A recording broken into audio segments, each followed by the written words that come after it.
Still putting out flare-ups at the Marathon petroleum plants. A chemical leak caused a fire that burned for hours Friday. Our Rachel Hanley went back out to Garyville today, where neighbors told her they're frustrated with the lack of communication during the emergency. And we've asked Marathon why the warning siren wasn't sounded and have not yet gotten a response. Naphtha leaks are not rare, and the substance is extremely flammable. Just 2 months ago, it leaked at a plant called Calcasieu Refining on the other side of the state that caused a fire. In May, the same thing happened at another Marathon plant in Texas.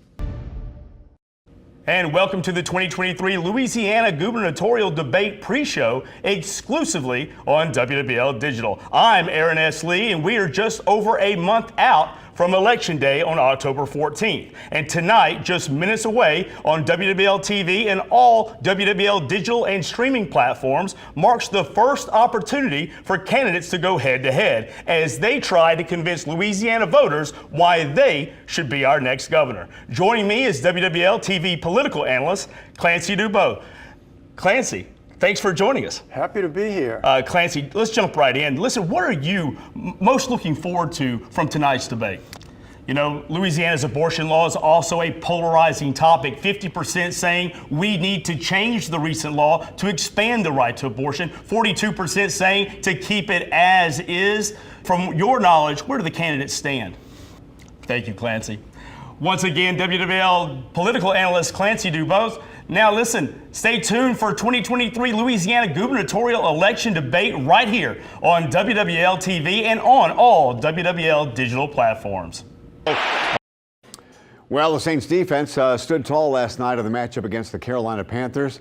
They did what they needed to do, and we won the game. It wasn't the prettiest performance, but in the end, it was a W, and that's all that matters. We beat the Panthers 20-17. And we're recapping last night's game against North Carolina with our digital executive producer from our website, Aaron Lee. As we said, it wasn't a terribly exciting game except that catch by Olave. That was amazing. But they got the job done. That's all that matters. They did, Eric. You gotta think that catch by Chris Olave could go down as the NFL catch of the year. No doubt about it. Amazing effort from that young man to put them in scoring drive to get them ahead in the game. Listen, I got to tell you, the defense, as you said, we're probably one of the top 5 defenses, I believe, in the league right now. And I'm talking even about the Dallas Cowboys. The one thing the Cowboys have had is an offense that has produced. The Saints have not. Aaron Lee reports Uptown.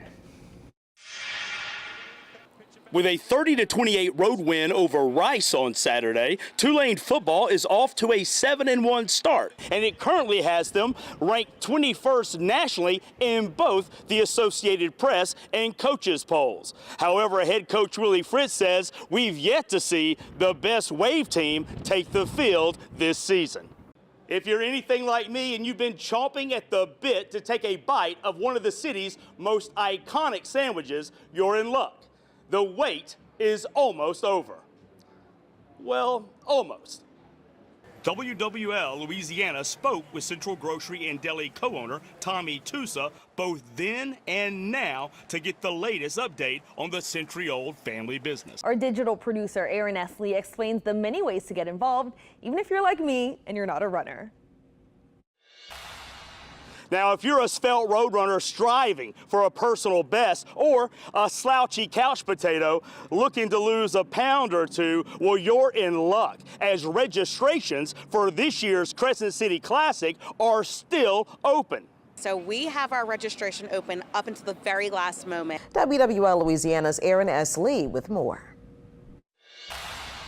Whether you're gearing up for the Crescent City Classic or lacing up for a jaunt around the neighborhood, there are a few pre-run pointers you may want to consider. We caught up with sports performance specialist and WWL favorites Mackie Shilstone and son Spencer to get some tips to help runners of all ages and experience levels go the extra mile. Aaron Lee caught up with the goal today, and Metairie has a preview. That's right, Doug. Fans of the NOLA Gold have been waiting 7 long seasons for postseason play. And on Sunday, July 21st, the wait is finally over. I think they deserve it. I think the city deserves it. They've put in a massive effort over the last 7 years. Now tickets are currently on sale, and Coach Brown and the Golds are encouraging everyone to come out and brave the summer temperatures to help turn up the heat on the Chicago Hounds. From the Gold Mine on Airline, Aaron S. Lee, WWL, Louisiana. Yeah, thanks, Aaron. It will be warm Sunday, July 21st. People know you from Olivia from The Walking Dead, or Clara from Same Kind of Different as Me, or even I remembered you as Mabel in the original episode of Heart of Dixie. I know everyone is going to be excited to see you this weekend at BSI Comics in Metairie.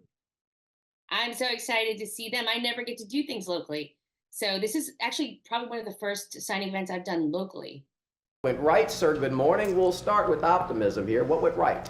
Well, I'll tell you what, Brandon, first of all, welcome to WWL TV. Welcome home, by the way. You know, we were talking earlier, look, it seems like a lifetime ago that we were 2-0 and we had the promise of an entire season ahead of us. Look, I think there were a lot of things that went right. Look, you know, we gave up 20 points, but the league average is 22.2, so there's a lot of optimism there. The defense still looks solid. There is most certainly a March Madness feel sweeping over New Orleans Thursday night, starting uptown at Loyola with both the men's and women's basketball teams. Now the Wolfpack, they're no stranger to the NAIA tournament. Both coaches spoke about returning to the tournament. Turning now to the Saints, the team added another piece to their offense by signing wide receiver Cedric Wilson. And this signing is most likely in response to the departure of one of the greatest wide receivers in Saints history, Michael Thomas. Aaron Lee spoke with some of you and asked how you felt about the wide receiver moving on. The Saints made it official this week, releasing former All-Pro wide receiver Michael Thomas after 8 years in New Orleans, the last 4 of which were primarily spent on the sideline due to injury, seemingly a lifetime removed from the record-setting form in 2019. So we thought we'd hear what you, the fans, had to say about Thomas's departure. We used to sell his jersey. Even last year we were selling it when he came back. We still was selling a lot of it. He's a fan favorite. I mean, a great receiver, but you move on. But we did. He was a great for my business, great jersey, great player. And now it's time just to move on. I mean, I wasn't surprised at all. I figured it had to happen. I think too much dirt has been slung around social media, and we just have to move on. And a lot like Sean Payton, I think he stuck around town about 4 years too long, to tell you the truth. He used to be my #1 pick for 2 years in fantasy. I got 1 touchdown out of him for 2 years. And he's probably going to end up with Sean Payton, to tell you the truth, out in Denver. Or maybe he'll end up in Atlanta and help us out a bit. Releasing Michael Thomas, best thing Saints could have ever done. Hasn't played in 2 years. Saints to the Super Bowl next year after this decision. If we have some cap room, sign a new, younger wide receiver, less injury prone, I think it's a great decision. Be honest, I like Michael Thomas a lot. He had a big injury a couple years ago, and I feel like he worked his butt off to get back. So it was really good to see him out there on the field this year. Hate that that we're losing him. I get it, but I'm sure another team is gonna pick him up. So I wish him the best.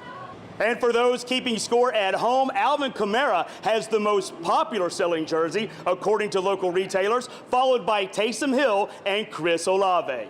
From the French Quarter, Aaron S. Lee, WWL, Louisiana. Don't you cry! Don't you cry! In our hearts you'll never die! In our hearts you'll never die! We gather here today as Americans for Humanity. We are here to support, basically, the moral values as American we stand for. We're here to stop the genocide against civilians in the Gaza Strip. This is not a war, this is genocide. A war between 2 states. This is my first time as physically came and support.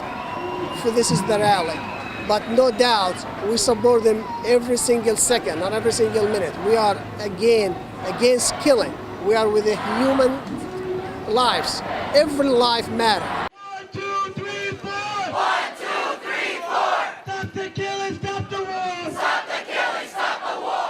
We are going through the biggest humanitarian costs we've ever seen in just a week.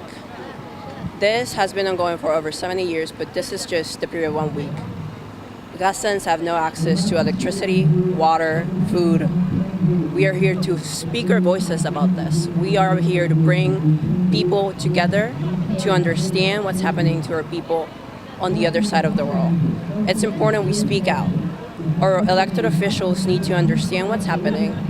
Everyone needs to understand what's happening. They say that Gaza is the biggest prison, open-air prison. That's not how we see it. That's not how I see it, at least. I see it as we've been occupied. We want to just bring back our freedom. You know what I mean? No one wants to hate Israel. Israel doesn't want to hate Palestine. No one wants hate in this world. We all want peace. So that's what we're aiming for.